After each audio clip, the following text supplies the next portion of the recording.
Good morning, good morning. We're moving right along. Let's see, we are still on week 2 and day 11. Good morning. I hope you slept well. I am so thankful that you are here with me today. I hope you enjoy my reading. I hope that you get something from it. I hope it helps you. If you don't have time to read the Bible in the morning, that just tuning in and allowing me to read for you helps. And I thank you. So let's get started. All right. We are week 2, day 11. Here we go. Genesis 24. When Abraham's servant heard what they said, he bowed to the ground before the Lord. Then the servant brought out gold and silver jewelry and articles of clothing and gave them to Rebekah. He also gave costly gifts to her brother and to her mother. Then he and the men who were with him ate and drank and spent the night there. When they got up the next morning, he said, "Send me on my way to my master." But her brother and her mother replied, "Let the girl remain with us 10 days or so, then you may go."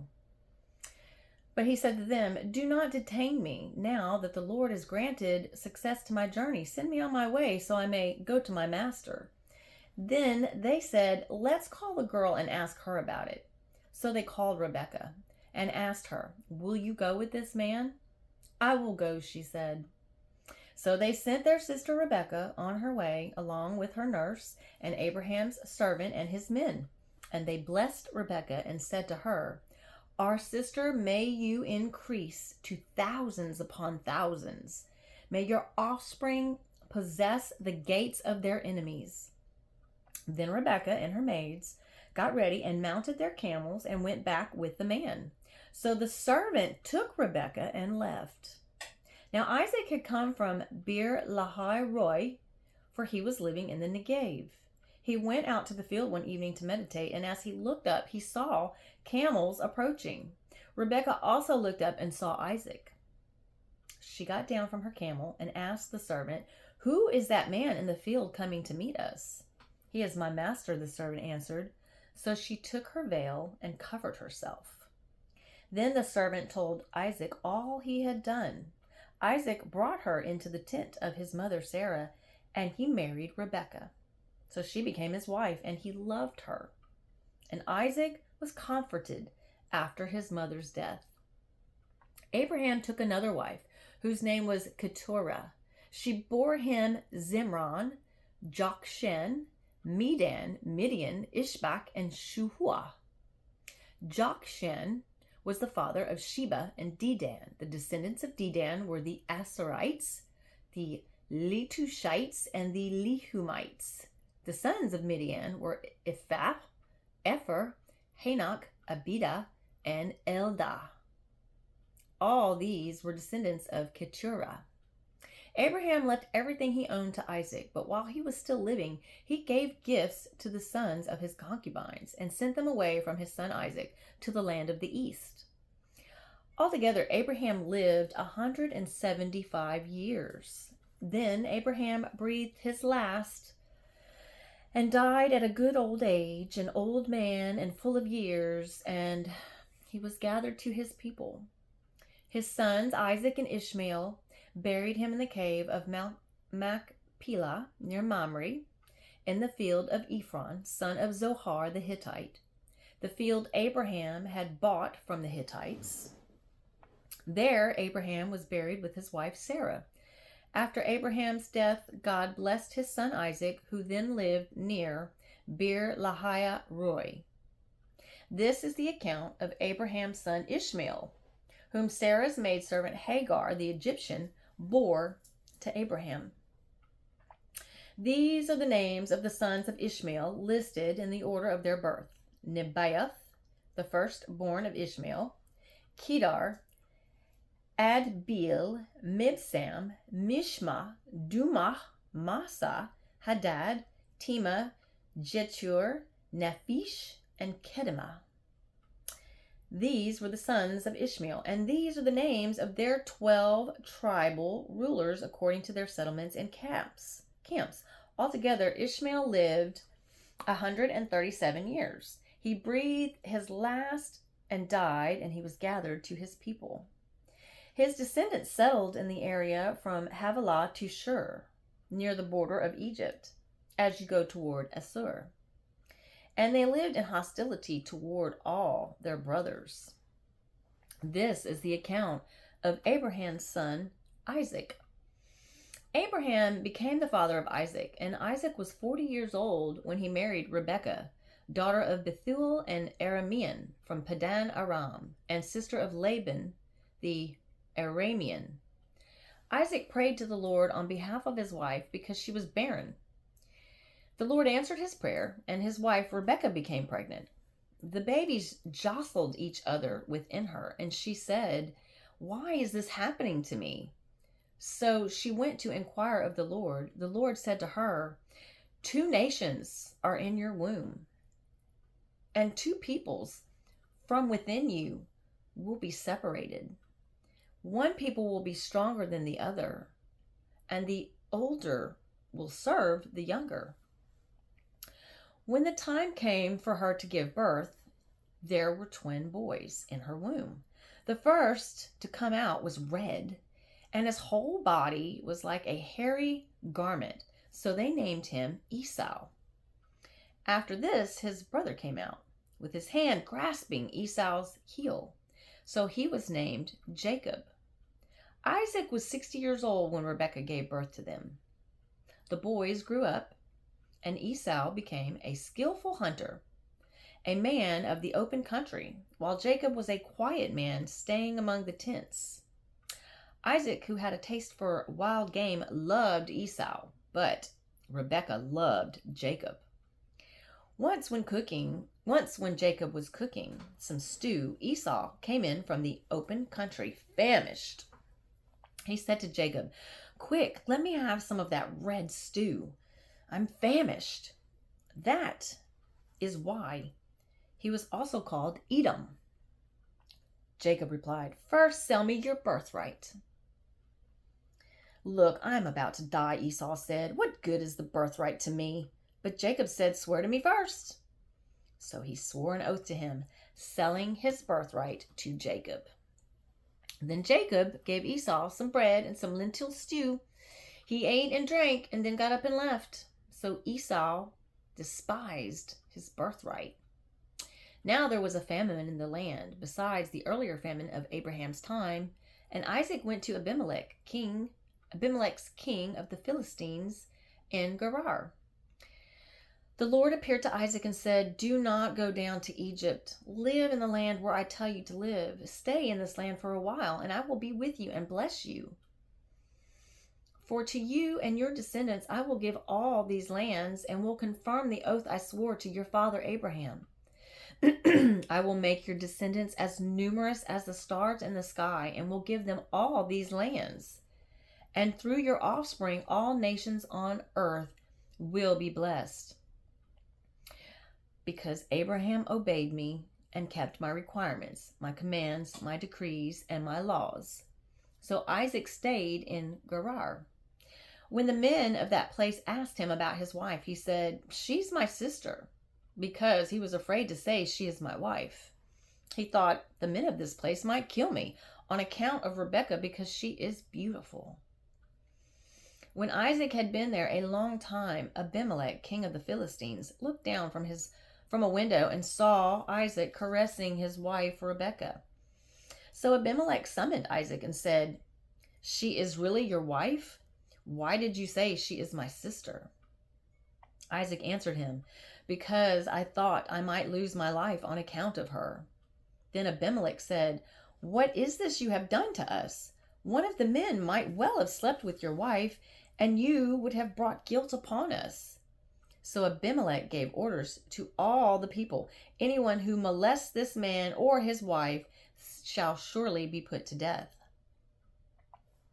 Isaac planted crops in the land, and the same year reaped 100-fold, because the Lord blessed him. The man became rich, and his wealth continued to grow until he became very wealthy. He had so many flocks and herds and servants that the Philistines envied him.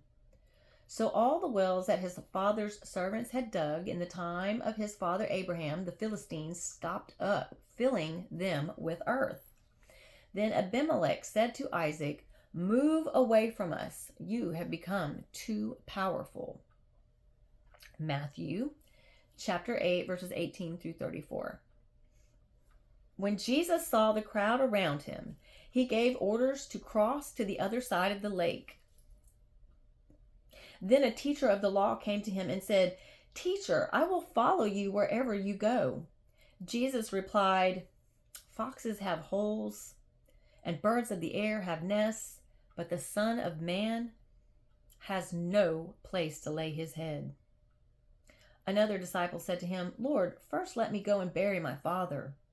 But Jesus told him, "Follow me, and let the dead bury their own dead." Then he got into the boat, and his disciples followed him. Without warning, a furious storm came up on the lake, so that the waves swept over the boat. But Jesus was sleeping. The disciples went and woke him, saying, "Lord, save us. We're going to drown." He replied, "You of little faith, why are you so afraid?" Then he got up and rebuked the winds and the waves, and it was completely calm.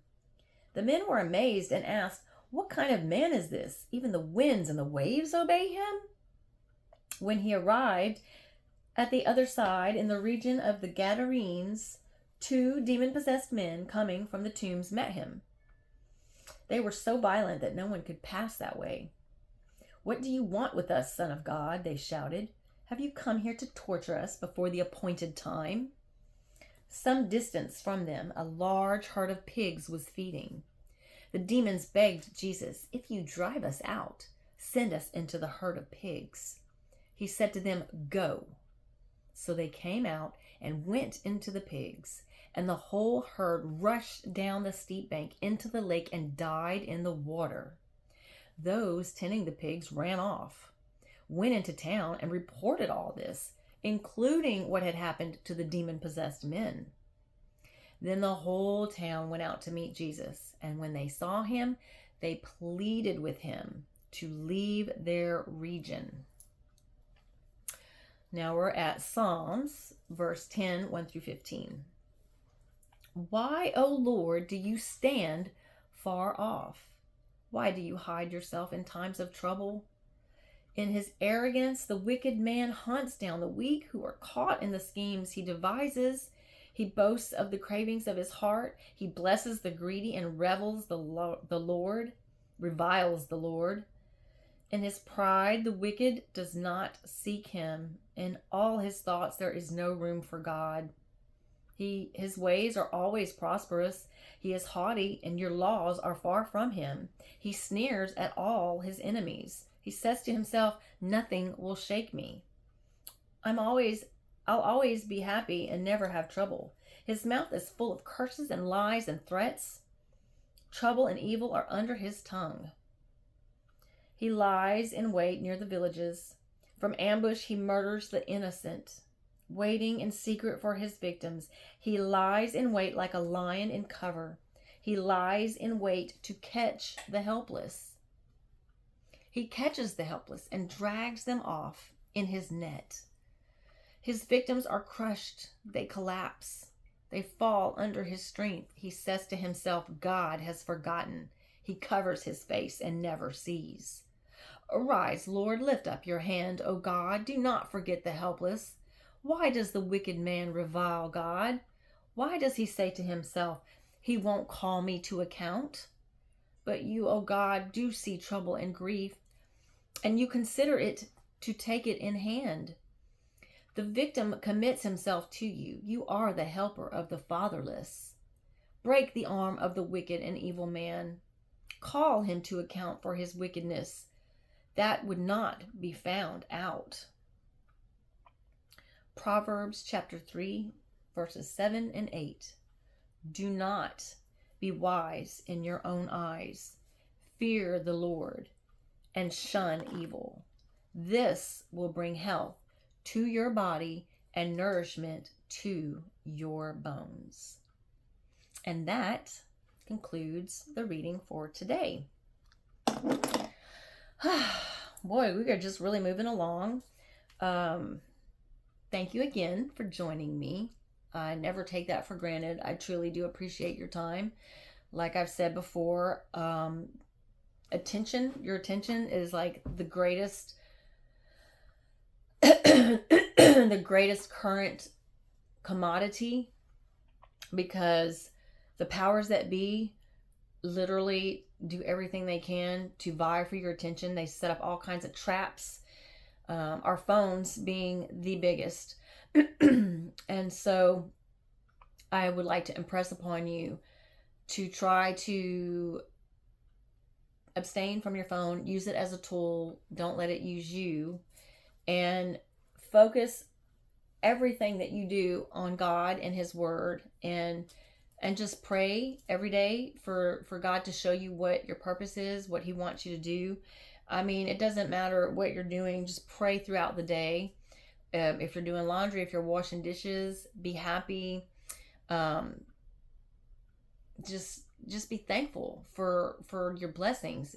Always stay grateful. A grateful heart is what will make or break you in life. If you're grateful, if you're a grateful person, even for the littlest of things, which really just to wake up each morning and to be able to open our eyes and to have another day, to deep breathe, and just, that's a blessing. There are many of us that have passed, and although they are in a better place than we are, we selfishly miss them. We truly do miss them. Like my sister Brittany, I truly miss her. And I just hope that these daily readings that I'm doing, I hope she's with me in spirit and she's looking down on me and she's proud of me. And she's proud of the work I'm doing, because before she was murdered, her and I were wanting to do YouTube videos. We were actually fasting and praying on what type of content, family-oriented, God-driven content that we could collaborate on together, because